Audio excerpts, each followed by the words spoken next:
কোনো কোনো দিন এত টায়ার্ডভাবে শুরু হয় কি বলবো। আজকে মনে হচ্ছে আমার ক্লান্তি যাচ্ছে না, কিন্তু ক্লান্তি না গেলে কি হবে? বাড়িতে তো সবাই আছে আমার দিকে তাকিয়ে। তো আমাকে ক্লান্তি টান্তি ভুলে আমি কাজে নামলাম। গতকাল রাতে আমি সবুজ মুগ ডাল ভিজিয়ে রেখেছিলাম, গোটা মুগ। আজকে সকালে চিলা বানাবো, কারণ মঙ্গলবার দিন আমাদের বাড়িতে খুব সমস্যা হয়। মঙ্গলবার দিন আমাদের মানে কি হয়, আমরা মঙ্গলবার দিন নিরামিষ খাই।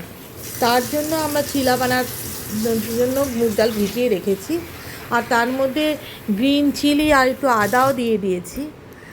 আর এটাকে বড় মিক্সি জারে আমি গ্রাইন্ড করে নিলাম। সেই এই মুগ ডালের মধ্যে প্রোটিন বেশি, তার মধ্যে আমি আরেকটু পনির ক্রাশ করে দিয়ে দেবো। তার জন্য প্রোটিনের ইনটেকটা আরেকটু বেশি হবে, কারণ আজকে ভাস্করের দৌড় আছে, দৌড়ের পরে রেজিস্ট্যান্স ট্রেনিং আছে। একটু ঠিক মতন খাওয়া না দিলে খুব অসুবিধা হয়ে যায় ওর। আর আমার বাচ্চারাও খুব ভালোবাসে, বাচ্চাদের জন্য তো খুব ভালো। এখন তো স্কুল নেই, স্কুলে থাকলে আমি এগুলো দিতে চাই না, কারণ এগুলো একটু সগি হয়ে গেলে মেয়ে খেতে চায় না। তো যাই হোক, এটাকে আমি মিক্স করে একটু জিরে হলুদ নুন দিয়ে ভালো করে মিক্স করে রেখে দিলাম সাইডে।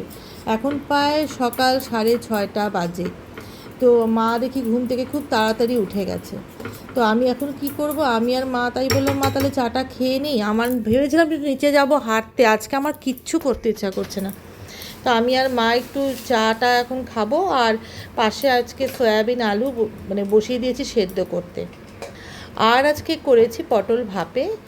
পটল ভাপেটাও খুব নর্মাল একটা রেসিপি। সেটা হলো, পটলটাকে আগে ভেজে তুমি উঠিয়ে রাখো নুন হলুদ মাখিয়ে, তারপরে সর্ষা পোস্ত নারকেল বেটে একবারে কাঁচা সর্ষের তেল দিয়ে লবণ মিষ্টি দিয়ে যেইভাবে তুমি ভাপে মাখো ওইভাবে ভাপে বসিয়ে দাও। আমি আজকে একটু টুইস্ট দিয়েছি, সেটা হলো পনির দেবো তো চিলার মধ্যে, সেই পনিরটাকে আমি ক্রাশ করে না পটলের উপর ছড়িয়ে দিয়েছি। দেখতে হেভি টেম্পটিং হয়েছে, মানে সবাই ভাববে খুব সুন্দর টেস্ট হবে। হয়তো খুব সুন্দর টেস্ট, কিন্তু এখনও তো আমি ফিডব্যাক পেলাম না। তো ভাস্কর মানে এলো ওর ইসেতে ইকো পার্ক থেকে, তো আসার সময় দেখি বাজার করে নিয়ে এসছে। বাজার করে মানে ওই ফল, তারপরে তুলাই পাজি চাল, আর কি মানে এনেছে, লেবু টেবু এনেছে যেগুলো লাগে।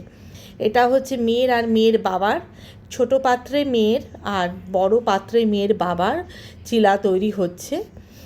তো এর মধ্যে না আমি একটু ঘি দিয়ে দিই। তো আমাকে আমার এক বান্ধবী বলেছিল, মুগের চিলা বা মুসুর ডালের চিলা যদি করিস তুই এর মধ্যে সরষার তেল দিয়ে, সেটা বেশি ভালো লাগে খেতে। তো আমি দিইনি সরষার তেলটাতে, যদি বা কাঁচা কাঁচা ভাব হয়, আমি কোনো দিনও দিইনি। আমি সবসময় চিলা ঘি দিয়েই বানাই, আমি ঘিই দিয়ে দিই। তো ওদের এখনও দিয়ে দেবো ছেলে বাবা আর মেয়েকে খেতে। আমি আর মা ব্রেড বাটার আর চাই খেয়ে নেব, পরে একটু ফল খাবো। আর ছেলে আমার এখন চা খাচ্ছে, ওটা আমি একটু পরে বানিয়ে দেব। ওকে একটু আবার কায়দা করে দিতে হবে, তার মধ্যে একটু সস দিয়ে দিতে হবে, টমেটো সস। আমার ছেলে আবার একটু স্পাইসি খেতে খুব ভালোবাসে, আর মেয়ে একটু হেলদি খেতে ভালোবাসে। দুজনের মধ্যে একটু ডিফারেন্স আছে। তো মেয়েরটা হয়ে গেল, তো মেয়েকে আমি খেতে দিয়ে দেবো। খুব গরম পড়েছে গো, আরও বলে গরম পড়বে। আমি তো গরমে মানে গরমের কথা ভাবলেই ভয় লাগে। আর আমার রান্নাঘরটা খুব ছোট থাকার জন্য না ভীষণ কষ্ট পাই, ঘেমে নিয়ে একদম মানে চুপচুপে হয়ে যায়। যাই হোক, তোমরা সবাই খুব ভালো থেকো, সুস্থ থেকো। ভালো থাকলেই তো গল্প করতে পারবো, তাই না বলো? তো আজকে আমি রাখছি, আজকের জন্য টাটা।